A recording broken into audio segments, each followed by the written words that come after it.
तो चलिए 25 जून को बनने वाले हरियाणा करंट अफेयर के क्वेश्चन को हम रिवीजन कर लेते हैं। उससे पहले मैं आपको बता दूं कि हरियाणा पुलिस एसआई के फॉर्म ऑनलाइन स्टार्ट हो चुके हैं और ये फ़िलहाल ऑनलाइन चल भी रहे हैं।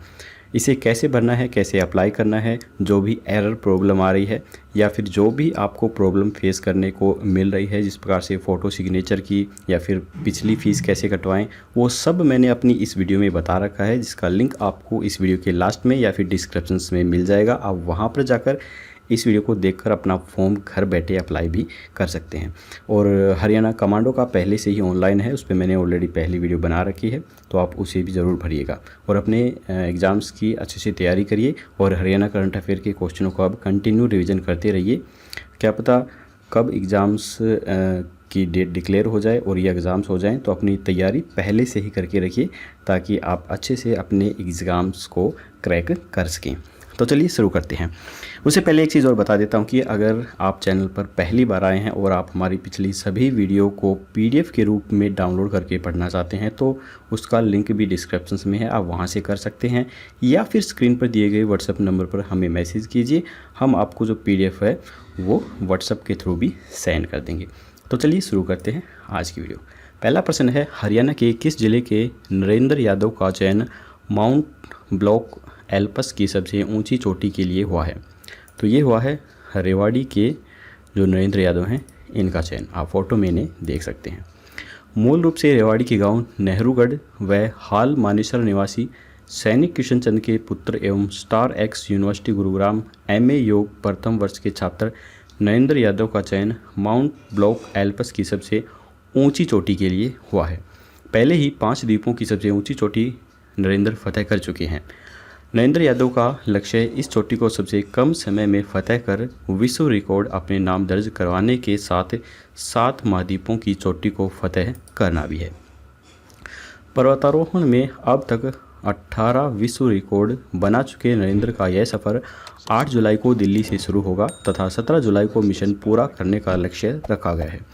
यूरोप की सबसे बड़ी पर्वतमाला एल्पस या आल्पस मिशन के लिए चुने गए अंतर्राष्ट्रीय दल में नरेंद्र भारत का प्रतिनिधित्व करेंगे। आल्प्स पर्वत की सबसे ऊंची चोटी माउंट ब्लैंक फ्रांस के अंदर स्थित है। पश्चिम से पूर्वोत्तर की तरफ 8 यूरोपीय देशों से निकलने वाले पर्वत श्रृंखला की लंबाई करीब 1200 किलोमीटर है। इसके बाद है, खेलो इंडिया योजना के तहत हरियाणा के किस जिले में खेलो इंडिया लघु केंद्र स्थापित किया जाएगा? तो ये किया जाएगा करनाल के अंदर। सरकार की ओर से खेल प्रतिभाओं को प्रोत्साहित करने के लिए खेलो इंडिया योजना के तहत जिला स्तर पर खेलो इंडिया लघु केंद्र भी स्थापित किया जाएगा। इन्हें 5 लाख रुपए की आर्थिक सहायता भी दी जाएगी, जिससे खेल मैदानों के रखरखाव, खेल उपकरण व खेल किट आदि के लिए उपलब्ध जो खेल किट हैं वो भी यहाँ पर उपलब्ध करवाई जाएंगी। इस योजना का लाभ लेने वाले पूर्व चैंपियन खिलाड़ियों के द्वारा नवोदित खिलाड़ियों को प्रशिक्षण भी दिया जाएगा। लघु केंद्र में 30 खिलाड़ियों को प्रैक्टिस करा सकेंगे। जमीनी स्तर पर खिलाड़ियों को प्रशिक्षित करने के लिए इस महत्वपूर्ण योजना के अंतर्गत इसका संचालन पूर्व चैंपियन खिलाड़ियों के माध्यम से किया जाएगा। जिला खेल अधिकारी दिलबाग सिंह ने बताया है कि इस योजना से उन खिलाड़ियों को लाभ मिलेगा जो अभी तक आत्मनिर्भर नहीं हो पाए हैं। सरकार की मदद से वह अपनी अकादमी शुरू कर सकेंगे। इसके बाद है, तालाबों को स्वच्छ करने के लिए पहली बार हरियाणा के किस जिले में कवनोमिक्स डोजिंग एक्सट्रैक्ट तकनीक का प्रयोग किया जाएगा? तो ये किया जाएगा सोनीपत के अंदर। कवनोमिक्स डोजिंग एक्सट्रैक्ट तकनीक से पानी को साफ किया जाता है और ऊपर आई गंदगी को इस तकनीक के द्वारा निकाल दिया जाता है। 10 से 15 दिन में ही पानी के TDC में काफ़ी सुधार हो जाता है। पहले प्रयोग के तौर पर रायपुर गांव में गंदगी से भरे तालाब को लिया गया था। इस पूरी प्रक्रिया के अंदर ऑर्गेनिक सॉल्यूशंस का प्रयोग किया जाएगा। इसे नियमित तौर पर एक टैंकर पानी में घोलकर तालाब में यह पानी छोड़ा जाएगा। इसके बाद तालाब की सारी गंदगी जैसे प्लास्टिक इत्यादि कुछ समय में ऊपरी सतह पर आ जाएंगी, बाकी अपशिष्ट पानी में ही घुलकर खत्म हो जाएंगे। इसके बाद हरियाणा सरकार ने असंगठित कामगारों को कितनी राशि की आर्थिक सहायता देने की घोषणा की है? तो ये की गई है 5,000 रुपये की आर्थिक सहायता देने की घोषणा। तो यहाँ पर ये जो घोषणा है ये उन मज़दूरों को मुख्य रूप से दी जाएगी जो कोरोना के कारण जिन्हें काम नहीं मिल सका और जो घर पर ही बेरोज़गार थे, तो का खर्चा चलाने के लिए, उनके पालन पोषण के लिए सरकार के द्वारा ये स्कीम शुरू की गई है। तो इस स्कीम के अंदर निर्माणाधीन जो मजदूर होते हैं वो असंगठित कामगार, ऑटो रिक्शा चालक, कम वेतन वाले कामगार, रेहड़ी फड़ी वाले, ये सभी शामिल होंगे। और इस जो योजना है इसके लिए जो ज़रूरी होगा वो पहचान पत्र और असंगठित श्रमिक पोर्टल पर पंजीकरण करवाना, ये 2 चीज़ें ज़रूरी होंगी, तभी आप इसका फ़ायदा उठा सकते हैं। और इसका जो लिंक है वो यहाँ पर दिया हुआ है, आप देख सकते हैं।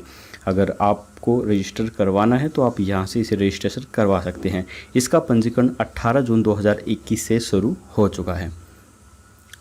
तो चलिए इसके बाद अगला जो क्वेश्चन है, हरियाणा के किस जिले के साहिल जागलान का हंगरी में होने वाली सब जूनियर विश्व कैडेट कुश्ती चैंपियनशिप के लिए चयन हुआ है?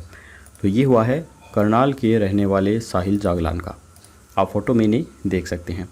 गांव बाड़ोता की खेल नर्सरी में 4.5 साल से प्रैक्टिस कर रहे 16 वर्षीय साहिल जागलान का हंगरी में होने वाली सब जूनियर विश्व कैडेट कुश्ती चैंपियनशिप के लिए चयन हुआ है। ये चैंपियनशिप 19 से 25 जुलाई तक आयोजित की जाएगी। साहिल ने 4 अप्रैल को नोएडा में हुई नेशनल चैंपियनशिप में 92 किलो फ्री स्टाइल कुश्ती के अंदर कांस्य पदक जीता था। इसके बाद 21 जून को दिल्ली के इंदिरा गांधी स्टेडियम में ट्रायल में जागलान का इस चैंपियनशिप के लिए फ्री स्टाइल 92 किलो वर्ग के अंदर चयन हुआ। कोच सोनू ने बताया है कि साहिल कुछ माह पहले गाँव मांगलोरा की ओर से आयोजित अखाड़े में करनाल केसरी का भी खिताब जीत चुका है। इसके बाद है, हाल ही में हरियाणा के पूर्व सीएम ओम प्रकाश चौटाला की जेल के अंदर रिहाई हुई है। ओम प्रकाश चौटाला अगले कितने साल तक चुनाव नहीं लड़ पाएंगे? तो ये नहीं लड़ पाएंगे अगले 6 साल तक। तो यहाँ पर सबसे पहले इस कानून के अंदर सज़ा सुनाए जाने के 6 साल बाद तक यह पाबंदी लागू होती थी, लेकिन 2002 में इस कानून के अंदर बदलाव कर दिया गया है। सज़ा पूरी होने के 6 साल बाद तक भी अयोग्य ही माने जाने संबंधी प्रावधान लाया गया है। यानी कि पहले तो जब सज़ा होती थी, सज़ा स्टार्ट होने से ही 6 साल तक की पाबंदी होती थी, लेकिन अब सज़ा ख़त्म होने के बाद भी 6 साल तक पाबंदी लगी रहती है। ये कानून पास हुआ है। इसके बाद 2013 में फिर से इस मसले पर लगी पुनर्विचार याचिका को भी सुप्रीम कोर्ट ने खारिज भी कर दिया था, यानी कि वो वैसे की वैसे ही बरकरार है। यहाँ पर ओम प्रकाश चौटाला है, ये 4 बार हरियाणा के मुख्यमंत्री भी रह चुके हैं। 2 दिसंबर 1989 से 22 मई 1990 तक जनता दल से मुख्यमंत्री रहे थे। 12 जुलाई 1990 से 17 जुलाई 1990 तक जनता दल से, और 22 मार्च 1951 से 6 अप्रैल 1991 से 6 अप्रैल 1991 तक समाजवादी जनता पार्टी। 24 जुलाई 1999 से 4 मार्च 2005 तक इंडियन नेशनल लोकदल से ये हरियाणा के जो मुख्यमंत्री हैं ये रह चुके हैं। तो यहाँ पर ये दोबारा से चुनाव लड़ भी सकते हैं। इसके पीछे जो कारण है वो भी मैं आपको बताऊंगा क्या कारण है। जेबीटी भर्ती घोटाले के अंदर साल 2013 में मुख्यमंत्री ओम प्रकाश चौटाला को 10 साल की सज़ा सुनाई गई थी। साल 2018 में केंद्र सरकार ने एक नया नियम बनाया था कि 60 साल या उससे अधिक के ऐसे पुरुष कैदियों जिन्होंने अपनी आधी सज़ा पूरी कर ली है, उन्हें विशेष माफ़ी योजना के तहत रिहा किया जाएगा। तो यहाँ पर हम समझ लेते हैं कि किस कानून के तहत ये इस चुनाव को नहीं लड़ सकते हैं, क्योंकि इससे रिलेटेड भी काफ़ी बार एग्जाम्स में पूछ लिया जाता है। लोक प्रतिनिधित्व कानून 1951 की धारा 8(1) के अनुसार रिहाई से 6 साल की अवधि तक यानी कि जून 2027 तक ओपी चौटाला चुनाव नहीं लड़ सकते हैं। लेकिन चौटाला के पास उक्त कानून की धारा 11 के तहत अपनी 6 वर्ष की अयोग्यता अवधि को कम करने या ख़त्म करने के लिए भारतीय चुनाव आयोग के पास अर्जी दायर करने का विकल्प भी है। इसके लिए 3 सदस्यीय चुनाव आयोग कानून भी सक्षम है। तो यहाँ पर जो ओम प्रकाश चौटाला है वो फिर से भी चुनाव लड़ सकते हैं। ऐसा नहीं है कि वो नहीं लड़ सकते हैं, क्योंकि इससे पहले भी ऐसी एक घटना हो चुकी है जो कि सितंबर 2019 में हुई थी। और सितंबर 2019 के अंदर आयोग ने सिक्किम के वर्तमान सीएम प्रेम सिंह तमांग के चुनाव लड़ने के लिए लगी 6 वर्ष की अयोग्यता अवधि को घटाकर 1 वर्ष 1 माह ही कर दिया था। वे भी इसी प्रकार से भ्रष्टाचार के दोषी ठहराए गए थे। तो इस प्रकार से उन्होंने फिर चुनाव लड़ भी लिया था। तो ये कुछ यहाँ पर स्पष्टीकरण नहीं हो पा रहा है कि वो लड़ पाएंगे या नहीं लड़ पाएंगे, वो तो जब चुनाव आएंगे उसी समय पता चल पाएगा। खैर, अगला क्वेश्चन है, हरियाणा में भाजपा की नवगठित कार्यकारिणी की पहली वर्चुअल बैठक में कितने स्थानों से पदाधिकारी जुड़े हैं? तो ये जुड़े हैं 6 स्थानों से। हरियाणा भाजपा की नवगठित कार्यकारिणी की पहली बैठक कोरोना के चलते एक्चुअल और वर्चुअल माध्यम से प्रदेश में 6 स्थानों चंडीगढ़, जींद, हिसार, रेवाड़ी, रोहतक और गुरुग्राम के अंदर आयोजित की गई। पार्टी के हरियाणा प्रधान ओम प्रकाश धनखड़, पार्टी प्रभावी विनोद तावड़े व मुख्यमंत्री मनोहर लाल चंडीगढ़ से इस बैठक के अंदर जुड़े। इसी दौरान राष्ट्रीय अध्यक्ष जेपी नड्डा ने दिल्ली से ही वीडियो कॉन्फ्रेंसिंग के जरिए बैठक से जुड़कर पार्टी पदाधिकारियों का उत्साहवर्धन करते हुए उनका फीडबैक भी लिया। बैठक को संबोधित करते हुए हरियाणा भाजपा अध्यक्ष ओम प्रकाश धनखड़ ने कहा है कि उनकी बीजेपी में यात्रा 1996 में शुरू हुई और 25 वर्षों में वे पार्टी के प्रदेश अध्यक्ष भी बने। ये बीजेपी में ही संभव हो सकता है। भाजपा एक विचार, संस्कार, व्यवहार व परिवार है, जबकि दूसरी पार्टियां परिवारों के वर्षों वाली पार्टियां होती हैं। इसके बाद है, हिसार डाक मंडल ने प्रधानमंत्री की किस योजना के तहत एक ही दिन में 435 लोगों का बीमा कर पहला स्थान प्राप्त कर लिया है? तो ये किया गया है प्रधानमंत्री जीवन ज्योति योजना के तहत। हिसार डाक मंडल ने प्रधानमंत्री जीवन ज्योति योजना के तहत एक ही दिन में 435 लोगों का बीमा कर प्रदेश में पहला स्थान पाया है।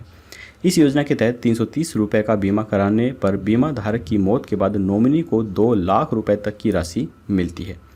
हिसार के मंडल डाक अधीक्षक संजय कुमार ने हिसार को प्रथम स्थान दिलाने में अहम भूमिका निभाने वाले सिरसा के पोस्ट मास्टर नवीन शर्मा, बरवाला रोड हांसी के पोस्ट मास्टर राम मेहर यादव, बरवाला के पोस्ट मास्टर राजकुमार और लाडवी के डाकपाल खमाना राम को भी सम्मानित किया।